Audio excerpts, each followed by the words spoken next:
አማራ ክልል የተለያዩ ዞኖችና ወረዳዎች በስራ ላይ የሚገኙ የአማራ ክልል የገቢዎች ቢሮ ሰራተኞች የተፈቀደላቸውን የደሞዝ ጭማሪ እንዲከፈላቸው ጠየቁም። በደቡብ ሱዳን የምክትል ፕሬዝዳንት ሪክ ማቻር የቁም እስረኛ መሆንን ተከትሎ በሀገሪቱ የእርስ በርስ ጦርነት እንዳያገረሽ ስጋት መኖሩን የሀገሪቱ ነዋሪዎች ተናገሩም። የሸቀጦች ዋጋም በከፍተኛ ሁኔታ መጨመሩን አመልክቷል። በትላንትናው ዕለት በሚያንማር ባጋጠመ ርዕደ መሬት የሞቱ ሰዎች ቁጥር ከ1600 መብለጡን የሀገሪቱ ባለሥልጣናት አስታወቁም። በአደጋው ከ3400 በላይ ሰዎችም ቆስለዋል። አሜሪካ በሶሪያ የሚገኙ ዜጎቿን አስፈላጊውን ጥንቃቄ እንዲያደርጉ መልእክት አስተላለፈች። በሶሪያ የሚገኘው የአሜሪካ ኤምባሲ ከሮመዳን ጾም ፍቺ በኋላ በተለያዩ ተቋሞች ላይ የአሸባሪዎች ጥቃት ሊፈጸም እንደሚችል አመልክቷል። ሩሲያ በተለያዩ ዞኖች የሚገኙትን 2 የዩክሬን መንደሮችን መቆጣጠሯን አስታወቀች። በሚቀጥሉት ሳምንታትም በዩክሬን ላይ አዲስ የማጥቃት ዘመቻ ልትከፍት እንደምትችል ተገምቷል። ዜና በዝርዝር በአማራ ክልል የተለያዩ ዞኖችና ወረዳዎች በስራ ላይ የሚገኙ የአማራ ክልል ገቢዎች ቢሮ ሰራተኞች የተፈቀደላቸውን የደሞዝ ጭማሪ እንዲከፈላቸው ጠየቁም። በአማራ ክልል የተለያዩ ዞኖችና ወረዳዎች በስራ ላይ የሚገኙ የክልሉ ገቢዎች ቢሮ ሰራተኞች አሁን የሚከፈላቸው ደሞዝ ኑሯቸውን በአግባቡ እንዲመሩ ባለማስቻሉ የደሞዝ ማሻሻያ እንዲደረግላቸውና ጥቅማጥቅሞች እንዲከበርላቸው ለበርካታ ጊዜያት ሲጠይቁ እንደነበር ይገልጻሉ። ጥያቄያቸውም ምላሽ አግኝቶ የክልሉ መንግሥት የደሞዝ ማሻሻያና ጥቅማጥቅሞች እንዲፈቀዱ የወሰነ ቢሆንም የክልሉ ገቢዎች ቢሮ ውሳኔውን ተከትሎ ሊያስተገብረው እንዳልቻለ ሰራተኞቹ ይናገራሉ። ሰራተኞቹ ውሳኔውን ተግባራዊ እንዲያደርግ የሚመለከታቸውን አካላት ኃላፊዎች ሲጠይቁ ዛቻና ማስፈራሪያ እየደረሰባቸው እንደሆነ ለዶቼ ቬለ ተናግረዋል። በደቡብ ሱዳን የምክትል ፕሬዝዳንት ሪክ ማቻር የቁም እስረኛ መሆንን ተከትሎ በሀገሪቱ የእርስ በርስ ጦርነት እንዳያገረሽ ስጋት መኖሩን የሀገሪቱ ነዋሪዎች ተናገሩ። የሸቀጦች ዋጋም በከፍተኛ ሁኔታ መጨመሩን አመልክቷል። በደቡብ ሱዳን እንደ ጎርጎሮሳውያን አቆጣጠር ከ2013 እስከ 2018 ድረስ ሲካሄድ የነበረውን የእርስ በርስ ጦርነት ያስቆመውን ስምምነት ይጥሳል የተባለለትን ይህን እርምጃ ተከትሎ የሸቀጦች ዋጋ በከፍተኛ ሁኔታ መጨመሩን በጁባ ከተማ የሚኖሩ የ40 ዓመቱ የምግብ እህል ነጋዴ ሳሙኤል ለአዣንስ ፍራንስ ፕረስ ተናግረዋል።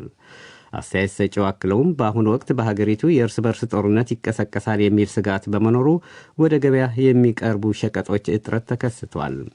ነጋዴዎች ከኡጋንዳ በሚያዋስነው ድንበር በኩል የተለያዩ ሸቀጦችን ለማስገባት የጸጥታ ስጋትና ፍርሃት እንዳላቸውም ለዜና ወኪሉ ገልጸዋል። ከዚህ ቀደም በሀገሪቱ የሚገኘው የተባበሩት መንግስታት የሰላም ተልዕኮ ባሰራጨው መግለጫ ደቡብ ሱዳን ወደ ለየለት መጠነ ሰፊ የእርስ በርስ ጦርነት ልትመለስ እንደምትችል አስጠንቅቋል።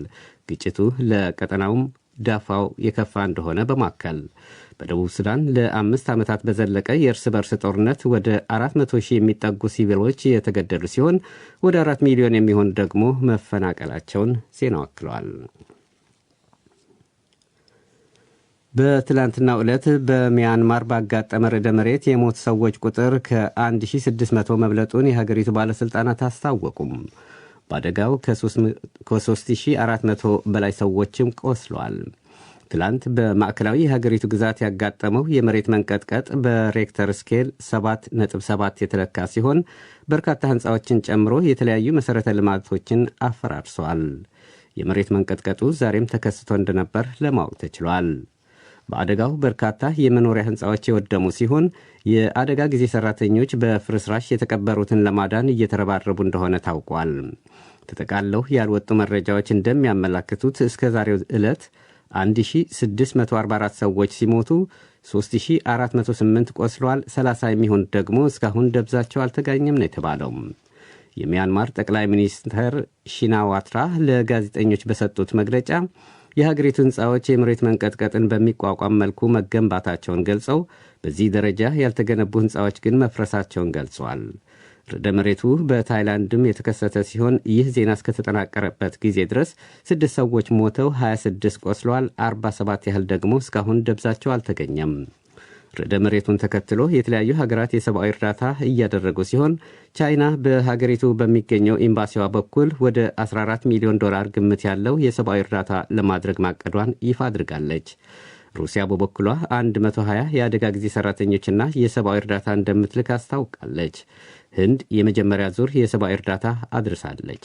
ዘገባዎቹ የሮይተርስና አሶሺየትድ ፕሬስ ናቸው። ይህ ዶቼ ቬለ ነው። ሩሲያ በተለያዩ ዞኖች የሚገኙ 2 የዩክሬን መንደሮችን መቆጣጠሯን አስታወቀች። በሚቀጥሉት ሳምንታትም በዩክሬን ላይ አዲስ የማጥቃት ዘመቻ ልትከፍት እንደምትችል ተገምቷል።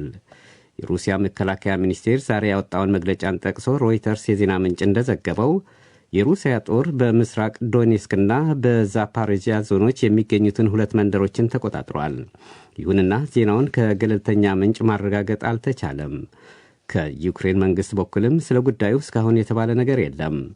በሌላ ዜና ሩሲያ በሚቀጥሉት ሳምንታትም አዲስ መጠነ ሰፊ ጥቃት በዩክሬን ላይ ልትፈጽም እንደምችል አሶሺየትድ ፕሬስ ዘግቧል። የጥቃቱ ኢላማ ከዩክሬን ጋር ወደፊት ለሚደረጉ የተኩስ አቁም ስምምነቶች የመደራደር አቅሟን ከፍ ለማድረግ የታለመ ነው ተብሏል።